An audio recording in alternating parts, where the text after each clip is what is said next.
सबसे पहले थोड़ा सा ओवरव्यू देख लेते हैं। जब हम आईएएस की बात करते हैं, इंडियन एडमिनिस्ट्रेटिव सर्विस, आप सब जानते हैं it's a top tier civil service responsible for जो पॉलिसी इंप्लीमेंटेशन होता है।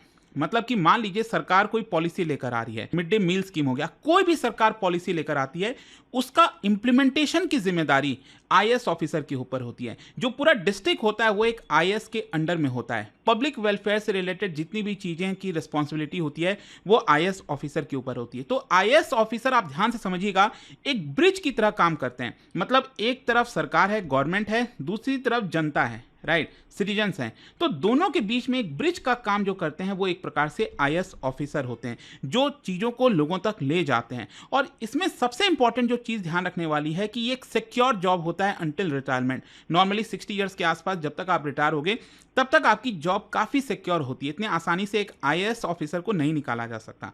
दूसरी तरफ जब हम एमएलए की बात करते हैं, चाहे आप एमएलए या फिर एमपी, लेकिन हम स्पेसिफिकली यहाँ पर एमएलए की बात करें, मेंबर ऑफ लेजिस्लेटिव असेंबली, राज्य के अंदर जो विधानसभा होता है, लेजिस्लेटिव असेंबली, उसके अंदर वो चुन कर जाते हैं। तो एमएलए एक इलेक्टेड रिप्रेजेंटेटिव होते हैं। और ध्यान से समझिएगा मेरी बात, चाहे हम आईएएस की बात करें, एमएलए की बात करें, दोनों का अपना अपना अलग इंपॉर्टेंस है और दोनों का अपना अपना रोल है। लेकिन एमएलए के केस में क्या होता है, क्योंकि वो जनता के द्वारा चुने जाते हैं। देखो, आईएएस ऑफिसर क्या है, वो एक सिलेक्टेड है। मतलब यहां पर आपने एक कॉम्पिटिटिव एग्जाम्स दिया, आपने उसको क्लियर किया, आपको एक आईएएस की पोस्ट मिल गई, राइट। आपको अलग अलग रोल्स निभाने होते हैं। लेकिन जो एमएलए होता है ना, उसको जनता डायरेक्टली चुनकर भेजती है और इसी की वजह से उनके ऊपर कहीं ना कहीं रिस्पॉन्सिबिलिटी काफ़ी ज़्यादा बढ़ जाती है। लोगों का प्रेशर होता है। कई बार चीज़ों को यहाँ पर अगर हमें इम्प्लीमेंट करना है तो यहाँ पर एमएलए के ऊपर काफ़ी दबाव हो जाता है। भले ही वो पॉसिबल है नहीं है, लेकिन क्योंकि जनता ने उनको चुनकर भेजा है इसलिए उनके ऊपर प्रेशर काफ़ी ज़्यादा आपको देखने को मिलता है। तो यहाँ पर इलेक्टेड रिप्रेजेंटेटिव होते हैं स्टेट लेजिस्लेचर में, जिनके ऊपर रिस्पॉन्सिबिलिटीज़ होती हैं, जैसे कानून बनाना, क्योंकि अल्टीमेटली राज्य के अंदर जो विधानसभा है वहाँ से कोई भी कानून अगर बनेगा तो वो भी पार्टिसिपेट करेंगे, वो भी अपना वोट देंगे। इसके अलावा बजट्स को अप्रूव करना, पब्लिक इंटरेस्ट को रिप्रेजेंट करना, पब्लिक क्या चाहती है उसके हिसाब से काम करना।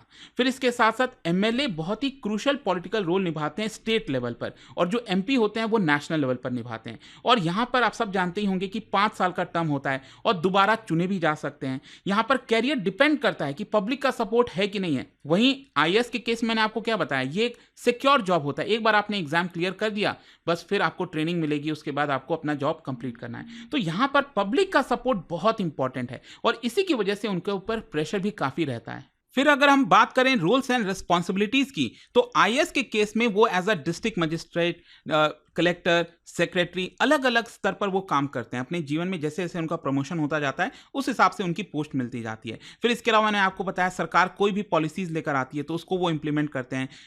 डिस्ट्रिक्ट के अंदर जो भी डेवलपमेंट का काम है, रेवेन्यू का काम है, लॉ एंड ऑर्डर का काम हो गया, पुलिस के साथ मिलकर। ध्यान रखिएगा, मैंने आईएएस और आईपीएस को लेकर भी वीडियो बनाया था और आपको क्लियर बताया था कि आईपीएस की जिम्मेदारी होती है लॉ एंड ऑर्डर को संभालना, लेकिन अल्टीमेटली यहाँ पर जो रिस्पॉन्सिबिलिटी होती है लॉ एंड ऑर्डर की वो आईएएस के ऊपर ही आती है।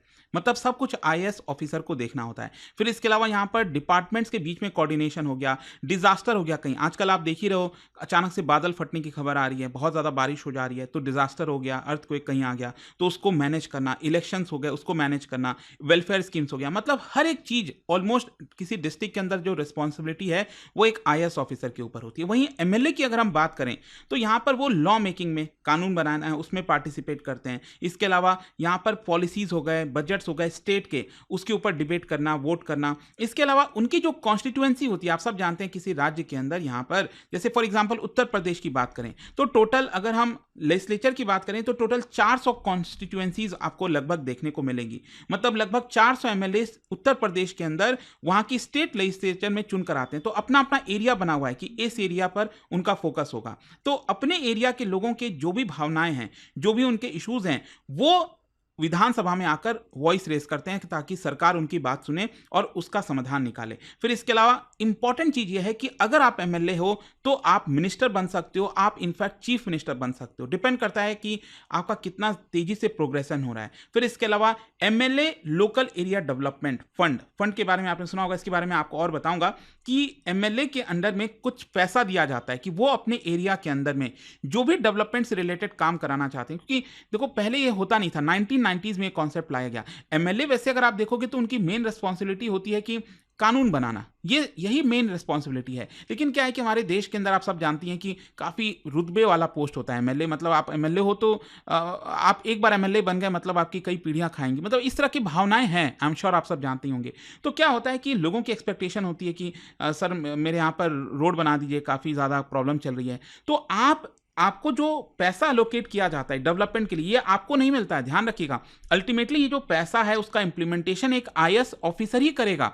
जो भी ये MLA local area development fund दिया जाता है, वो एमएलए आईएएस ऑफिसर को गाइड करते हैं कि देखो यहाँ पर आप ये चीज़ बना सकते हैं।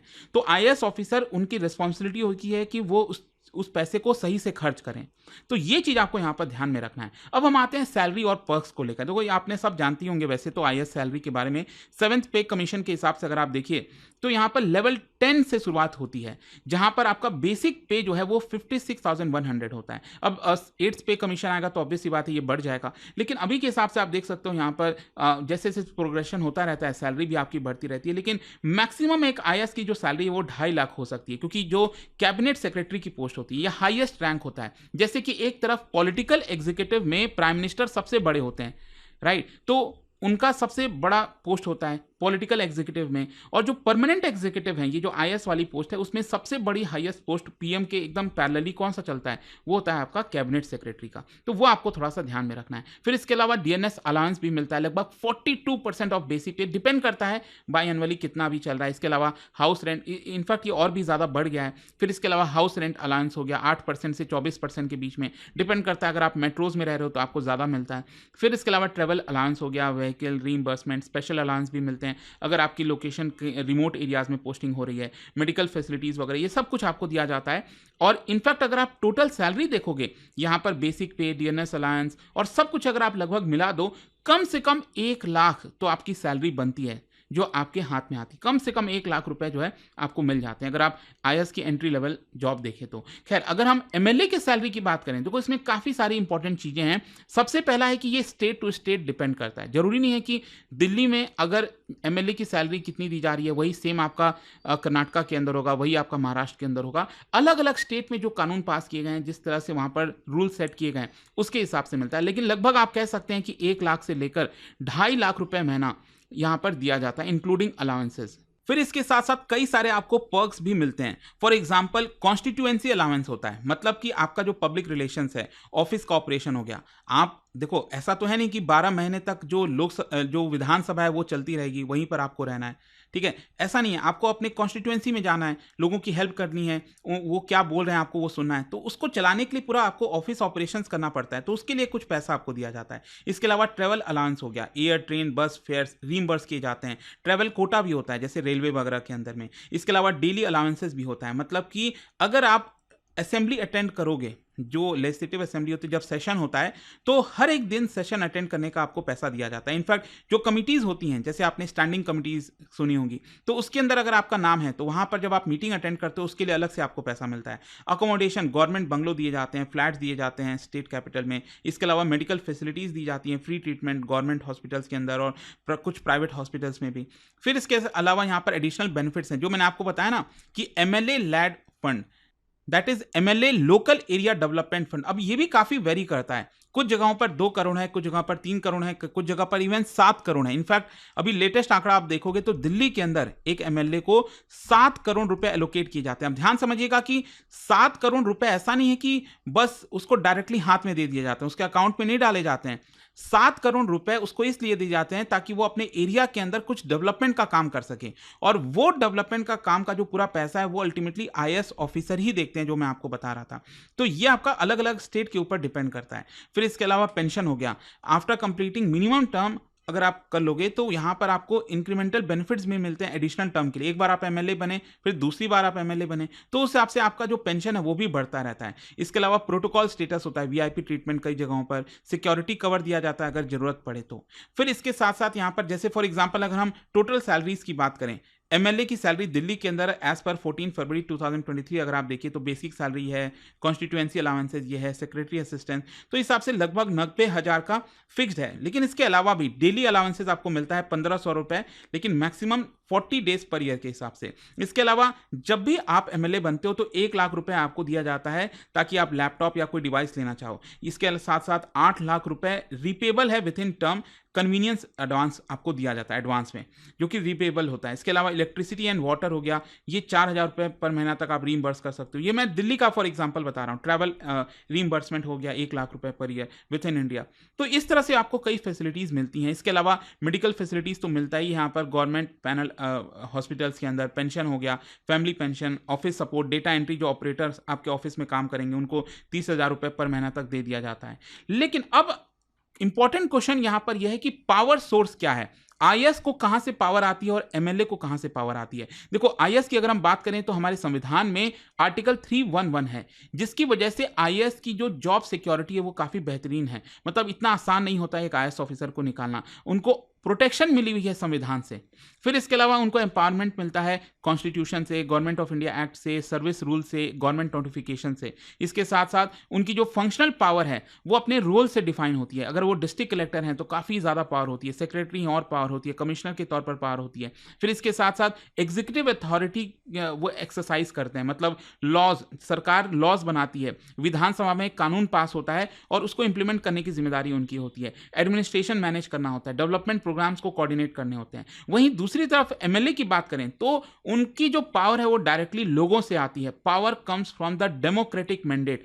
अगर लोगों ने उनको चुनकर भेजा है तो ही वो पावर में रहेंगे। फॉर एग्जाम्पल, ये संविधान के अंदर सब कुछ लिखा हुआ है, आर्टिकल 168 से लेकर 212 के बीच में स्टेट लेजिस्लेचर जो पूरा डील करता है। फिर इसके अलावा कैन प्रपोज, अमेंड और vote on laws policies at the state level, वो सारी पावर उनको होती है। लेजिस्लेटिव पावर होती है, वो किसी पॉलिसी डायरेक्शन को शेप कर सकते हैं, गवर्नमेंट को क्वेश्चन कर सकते हैं, गवर्नेंस को इन्फ्लुएंस कर सकते हैं। तो बहुत इंपॉर्टेंट चीजें हैं। मतलब पॉलिसी लेवल पर अगर आप देखोगे तो एमएलए के पास काफी ज्यादा पावर आपको देखने को मिलेगी। लेकिन यहां पर जो आम जनता का एक सवाल होता है, जो मैंने स्टार्टिंग में भी आपसे पूछा कि दोनों में किसके पास ज्यादा पावर होती है, who is more powerful, IAS officer या फिर एक एमएलए। तो यहां पर अगर हम आईएएस ऑफिसर की बात करें तो आईएएस ऑफिसर क्या कंट्रोल कर सकते हैं, यह आपको समझना है। वो पॉलिसीज का जो इंप्लीमेंटेशन होता है वो कंट्रोल कर सकते हैं। कहने का मतलब यह है कि सरकार अल्टीमेटली पॉलिसी बना सकती है ना, लेकिन यहां पर अगर ग्राउंड लेवल पर उसको सही से इंप्लीमेंट नहीं किया गया तो काफी दिक्कत आ जाएगी। ऐसे लगेगा पॉलिसी बेकार है, लेकिन कितनी भी खराब पॉलिसी हो, अगर उसको सही तरीके से इंप्लीमेंट किया जाए ग्राउंड लेवल पर तो ऐसा लगेगा कि हाँ वो कितनी अच्छी पॉलिसी है। आप समझ लो, ये परसेप्शन का खेल हो जाता है कि अल्टीमेटली इंप्लीमेंटेशन कैसा होता है। और हमारे देश के अंदर अक्सर आप यही सुनते हो कि इंप्लीमेंटेशन में बहुत इश्यूज आते हैं। तो यहां पर क्या है कि आईएएस ऑफिसर के पास इतनी पावर होती है कि किसी पॉलिसी को अच्छा करना हो, किसी को बुरा करना हो, वो यहां पर कर सकते हैं। पूरे मन लगाकर अगर वो काम करें तो काफी बदलाव ला सकते हैं समाज के अंदर, सोसाइटी में। सो डिस्ट्रिक्ट एडमिनिस्ट्रेशन को कंट्रोल करते हैं, वो ब्यूरोक्रेटिक फंक्शनिंग को वो कंट्रोल करते हैं एक IAS officer. So they have institutional knowledge, ये बहुत इंपॉर्टेंट है। नॉर्मली अगर आप नॉलेज के टर्म में बैठा दो एक एमएलए को और आईएएस ऑफिसर को, ऐसा नहीं है कि एमएलए के पास कोई कम नॉलेज होगी, लेकिन डिपेंड करता है ना। लेकिन एक आईएएस ऑफिसर के पास पता है, उसको पता है कि किस तरह से चीज़ों को काम निकलवाना है, कैसे चीज़ों को आगे बढ़ाना है।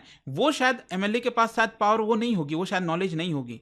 क्योंकि एमएलए, मान लो अगर कोई फर्स्ट टाइम एमएलए बनकर आ रहा है तो क्या आपको लगता है कि उसके पास पहले से कोई जानकारी है? बहुत कम जानकारी होगी। लेकिन आईएएस ऑफिसर वो 15 साल से काम कर रहा है डिस्ट्रिक्ट के अंदर, उसको पता है कि भाई ये इस तरह से चीज़ें होती हैं। तो इंस्टीट्यूशनल नॉलेज होती है जो कि आईएएस ऑफिसर को काफ़ी पावरफुल बनाती है। यहाँ पर अक्रॉस गवर्नमेंट में मतलब रिगार्डलेस कि वो कौन इलेक्ट हो रहा है, उनके एरिया में एमएलए कौन है, एमपी कौन है, होंगे वो तो आते रहेंगे जाते रहेंगे, लेकिन आईएएस की पोस्ट तो वही है ना, वो तो वहीं पर है।